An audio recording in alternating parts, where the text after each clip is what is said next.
नमस्कार दोस्तों, success Indian education में मैं हमेशा हूँ आपका बहुत बहुत स्वागत करता हूँ। मैं आपको कुछ राष्ट्रीय अभयारण्य एवं राष्ट्रीय उद्यान से रिलेटेड कुछ तथ्य बताऊंगा। अभी हमने राष्ट्रीय अभयारण्य के बारे में पढ़ा और राष्ट्रीय उद्यान के बारे में पढ़ा। कुछ तथ्य पढ़ते हैं तो आइए देखते हैं। सबसे पहले देखते हैं हम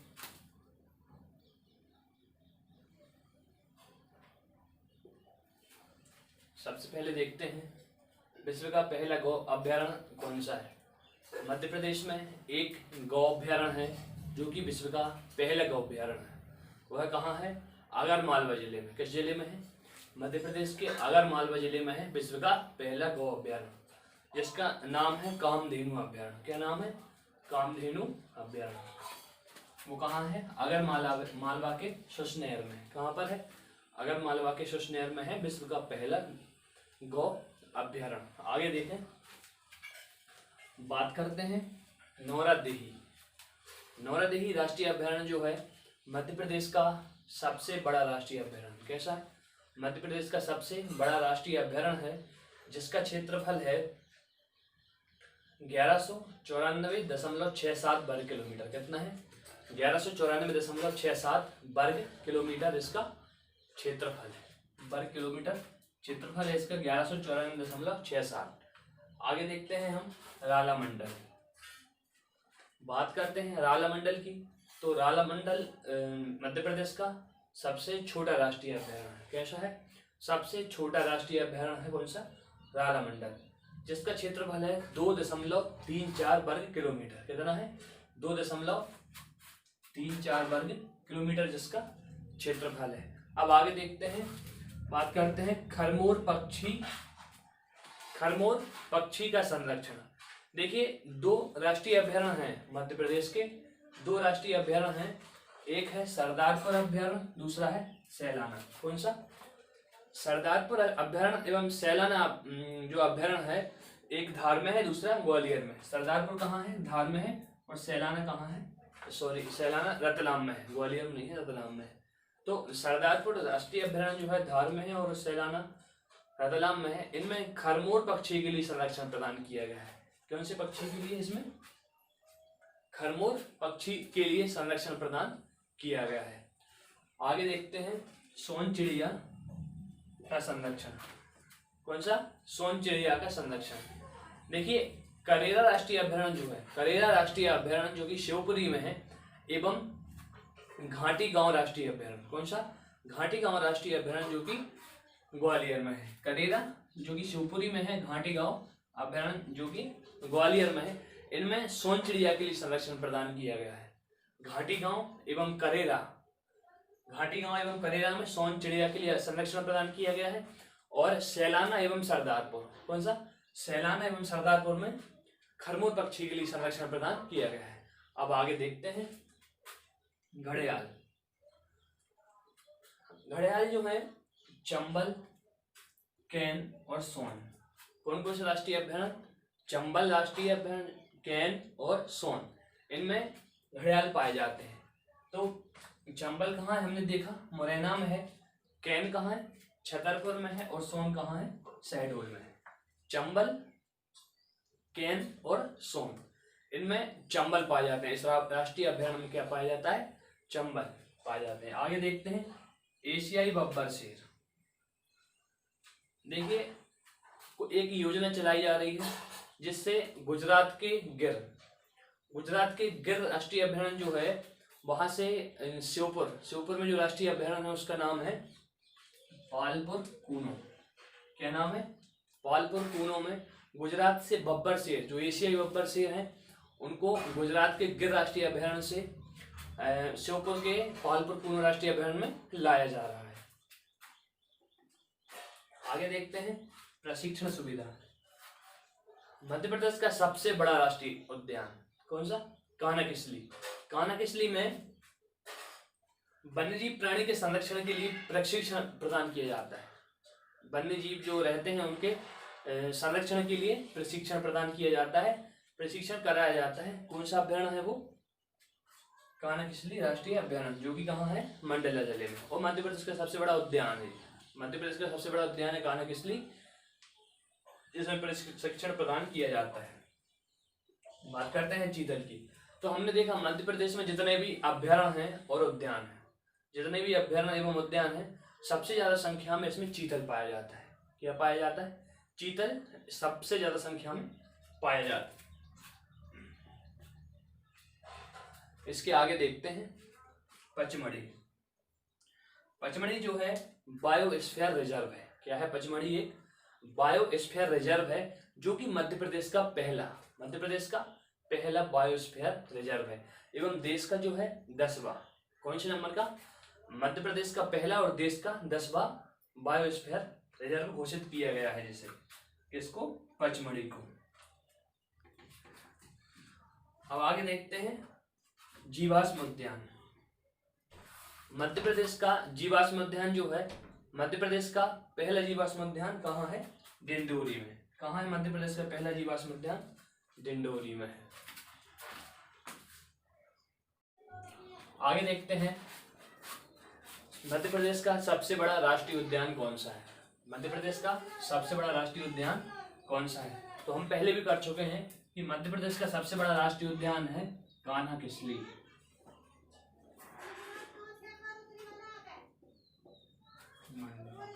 मध्य प्रदेश का सबसे बड़ा राष्ट्रीय उद्यान कौन सा है? कान्हा किसली, जो कि मंडला जिले में है। किस जिले में है? मंडला जिले में। इसके बाद आगे देखते हैं कि मध्य प्रदेश का सबसे छोटा राष्ट्रीय उद्यान कौन सा है? मध्य प्रदेश का सबसे छोटा राष्ट्रीय उद्यान कौन सा है? इसके बारे में भी हम जानते हैं कि मध्य प्रदेश का सबसे छोटा राष्ट्रीय उद्यान जो है फासिल राष्ट्रीय उद्यान है। कौन सा है? फासिल राष्ट्रीय उद्यान है, जो कि डिंडोरी जिले में। किस जिले में है? डिंडोरी जिले में। तो फासिल राष्ट्रीय उद्यान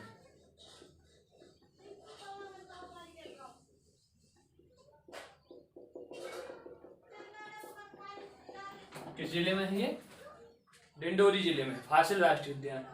इसके आगे देखें बांधवगढ़ राष्ट्रीय उद्यान जो है सफेद शेरों के लिए प्रसिद्ध है। बांधवगढ़ राष्ट्रीय उद्यान जो है सफेद शेरों के लिए प्रसिद्ध है। इसमें सफेद शेर पाए जाते हैं। और आगे देखते हैं, हमने देखा कि पश्चिम बंगाल के बाद मध्य प्रदेश में शेर दूसरे स्थान पर, शेरों के स्थान में दूसरा आता है। कि मतलब मध्य प्रदेश में जो सबसे ज्यादा शेर है, उसके बाद किसका स्थान आता है? मध्य प्रदेश का। तो शेरों की दृष्टि से पश्चिम बंगाल के बाद मध्य प्रदेश का स्थान आता है। सबसे पहले पश्चिम बंगाल का आता है, फिर मध्य प्रदेश का स्थान आता है। आगे देखते हैं 40% वन्य प्राणी जो है मध्य प्रदेश के जो राष्ट्रीय उद्यान है एवं अभ्यारण्य है, मध्य प्रदेश के जितने भी राष्ट्रीय उद्यान एवं अभ्यारण्य हैं, जिनसे बाहर कम से कम 40% वन्य प्राणी जो है बाहर घूमते हैं। कितने? 40%। आगे देखते हैं ब्रेडरी प्रजाति।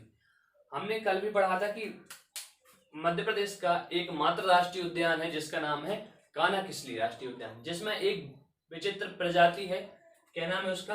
ब्रेडरी प्रजाति का बारहसिंगा पाया जाता है। दुर्लभ प्रजाति है यह, जो कि ब्रेडरी प्रजाति है। इसका बारहसिंगा सिर्फ मध्य प्रदेश के एकमात्र राष्ट्रीय उद्यान कान्हा किसली में पाया जाता है। इसके आगे देखते हैं संजय राष्ट्रीय उद्यान। कौन सा? संजय राष्ट्रीय उद्यान का पुराना नाम क्या था? तो संजय राष्ट्रीय उद्यान का पुराना नाम था डुबरी राष्ट्रीय अभ्यारण्य। क्या था इसका पुराना नाम? इसका पुराना नाम था डुबरी राष्ट्रीय अभ्यारण्य। इसके आगे देखते हैं बांधवगढ़। तो बांधवगढ़ राष्ट्रीय अभ्यारण्य एक ऐसा अभ्यारण्य है, उद्यान। बांधवगढ़ राष्ट्रीय उद्यान एक ऐसा उद्यान है जो शेरों की घनत्व की दृष्टि से सर्वाधिक है। यहाँ पर शेरों का घनत्व सर्वाधिक है। यहाँ प्रत्येक 8 किलोमीटर पर, कितने? प्रत्येक 8 किलोमीटर पर एक शेर पाया जाता है। बांधवगढ़ राष्ट्रीय उद्यान में प्रत्येक 8 किलोमीटर पर एक शेर पाया जाता है। आगे देखते हैं रीवा एकमात्र ऐसा जिला है जहां सफेद शेर पाए जाते हैं। सफेद शेर। रीवा एकमात्र ऐसा जिला है जहां सफेद शेर पाए जाते हैं, इसलिए रीवा को सफेद शेरों की भूमि कहा जाता है। क्या कहा जाता है? सफेद शेरों की भूमि। इसके आगे देखते हैं जॉर्ज केसल भवन। तो जॉर्ज केसल भवन कहाँ स्थित है? माधव राष्ट्रीय उद्यान में। कौन से राष्ट्रीय उद्यान में? माधव राष्ट्रीय उद्यान में जॉर्ज केसल भवन स्थित है। माधव राष्ट्रीय उद्यान कहाँ है? माधव राष्ट्रीय उद्यान, माधव राष्ट्रीय उद्यान है शिवपुरी में। किस जिले में है? शिवपुरी जिले में है, जिसमें जॉर्ज केसल भवन स्थित है। किस जिले में है? शिवपुरी जिले में है। आगे देखते हैं पेंच राष्ट्रीय उद्यान। पेंच राष्ट्रीय उद्यान में बहुत अधिक संख्या में कृष्ण मृग पाए जाते हैं। सबसे अधिक संख्या में कृष्ण मृग कहाँ पाए जाते हैं? पेंच राष्ट्रीय उद्यान में। पेंच राष्ट्रीय उद्यान में कृष्ण मृग पाए जाते हैं। बात करते हैं होलो एवं बंजर घाटी की। होलो एवं बंजर घाटी की। तो होलो एवं बंजर घाटी कहाँ पाई जाती है? कान्हा-किसली राष्ट्रीय उद्यान में। मध्य प्रदेश का सबसे बड़ा राष्ट्रीय उद्यान है, जो कि मंडला जिले में है। उसमें होलो एवं बंजर घाटी पाई जाती कान्हा-किसली राष्ट्रीय उद्यान में। आगे देखते हैं पेंच राष्ट्रीय उद्यान का एक और अन्य नाम है। पेंच राष्ट्रीय उद्यान का एक और अन्य नाम है। क्या नाम है? इंदिरा गांधी प्रियदर्शनी राष्ट्रीय उद्यान, जिसका नाम इंदिरा गांधी के नाम पर रखा गया है। इंदिरा गांधी प्रियदर्शनी राष्ट्रीय उद्यान। आगे देखें वन विहार। वन विहार की बात करते हैं तो वन विहार जो है भोपाल में स्थित है। वन विहार राष्ट्रीय उद्यान भोपाल में स्थित है, जिसे आधुनिक चिड़ियाघर के नाम से जाना जाता है। जिसे आधुनिक चिड़ियाघर भी कहा जाता है, जिसे सर्प उपस्थित होने के कारण से सर्प उद्यान भी कहा जाता है। जिसे सर्प उद्यान भी कहा जाता है, आधुनिक चिड़ियाघर कहा जाता है। और मध्य प्रदेश का एकमात्र ऐसा राष्ट्रीय उद्यान है जो ISO प्रमाणित है। कैसा है? ISO प्रमाणित है। कौन सा? वन विहार राष्ट्रीय उद्यान। आगे देखते हैं सामाजिक वानिकी योजना।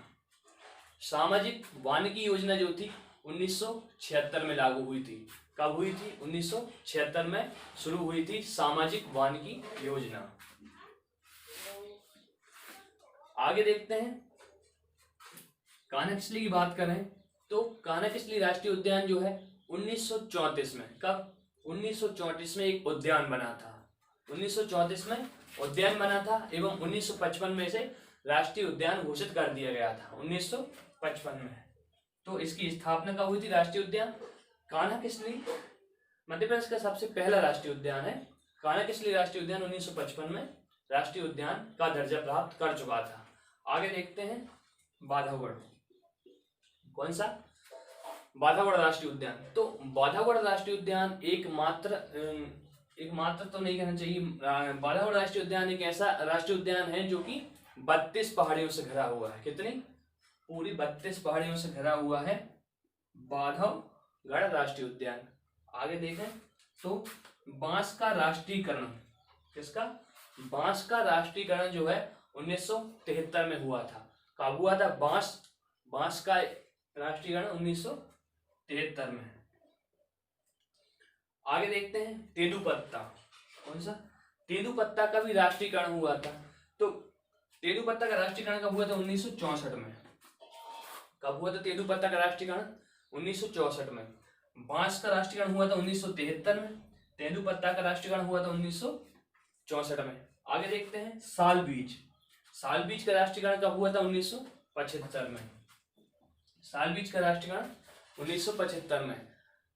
बांस का 1973 में, तेंदूपत्ता का 1964 में और साल बीज का 1975 में राष्ट्रीयकरण हुआ था। ये जो भी मैं आपको बता रहा हूँ ये सब परीक्षा की दृष्टि से बहुत इंपॉर्टेंट फैक्ट है।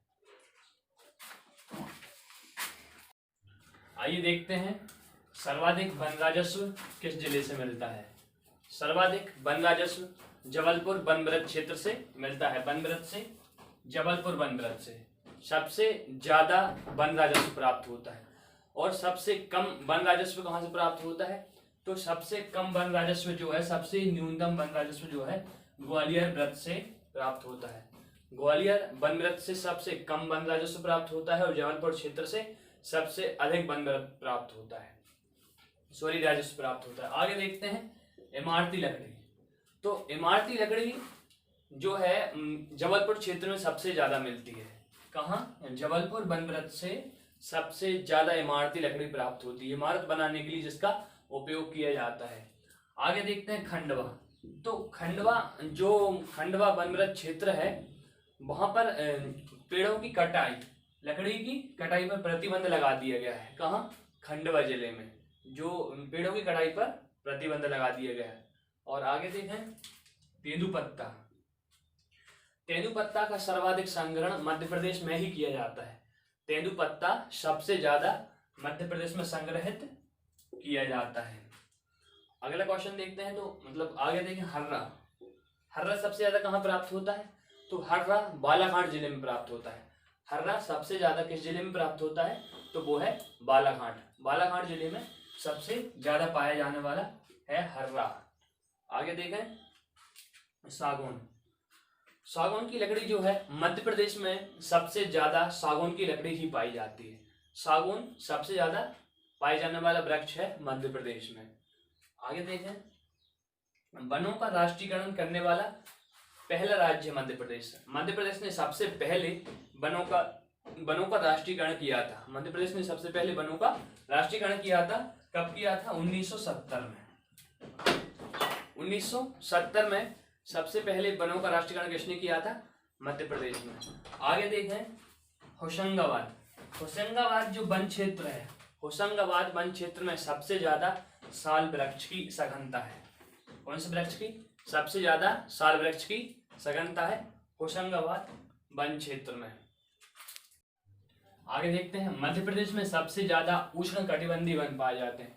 मध्य प्रदेश में कौन से वन पाए जाते हैं? तो मध्य प्रदेश में सबसे ज्यादा उष्ण कटिबंधीय वन पाए जाते हैं। उष्ण कटिबंधीय वन सबसे ज्यादा मध्य प्रदेश में पाए जाते हैं। आगे देखते हैं, सर्वाधिक वन क्षेत्र। तो सर्वाधिक वन क्षेत्र कहाँ कहाँ है? सबसे ज्यादा बालाघाट, उसके बाद रीवा, उसके बाद छिंदवाड़ा क्षेत्र आता है। सबसे ज्यादा वन क्षेत्र बालाघाट, रीवा, उसके बाद छिंदवाड़ा वन क्षेत्र आता है। और न्यूनतम वन क्षेत्र की बात करें तो न्यूनतम वन क्षेत्र में सबसे पहले कौन सा? उज्जैन, और फिर शाजापुर और भिंड सबसे न्यूनतम वन क्षेत्र है। इनमें इन जिलों में सबसे न्यूनतम वन क्षेत्र है उज्जैन, शाजापुर एवं भिंड। बात करते हैं मध्य प्रदेश वानिकी योजना की। तो मध्य प्रदेश वानिकी योजना जो है 1995 में लागू हुई थी। कब हुई थी? मध्य प्रदेश वानिकी योजना जो है 1995 में लागू हुई थी और यह विश्व बैंक की सहायता से शुरू हुई थी। किसकी सहायता से? विश्व बैंक की सहायता से शुरू हुई थी मध्य प्रदेश वानिकी योजना। तो आज की क्लास में हमने पढ़ा कि मध्य प्रदेश के राष्ट्रीय उद्यान और राष्ट्रीय अभयारण्य थे, उनसे रिलेटेड महत्वपूर्ण तथ्य पढ़े जो परीक्षा की दृष्टि से बहुत महत्वपूर्ण है। और अगली क्लास में हम कुछ योजनाएं पढ़ेंगे जो मध्य प्रदेश सरकार द्वारा चलाई गई हैं और वन क्षेत्र में जीव जंतुओं के लिए। तो आपकी आज की क्लास यही समाप्त होती है। धन्यवाद।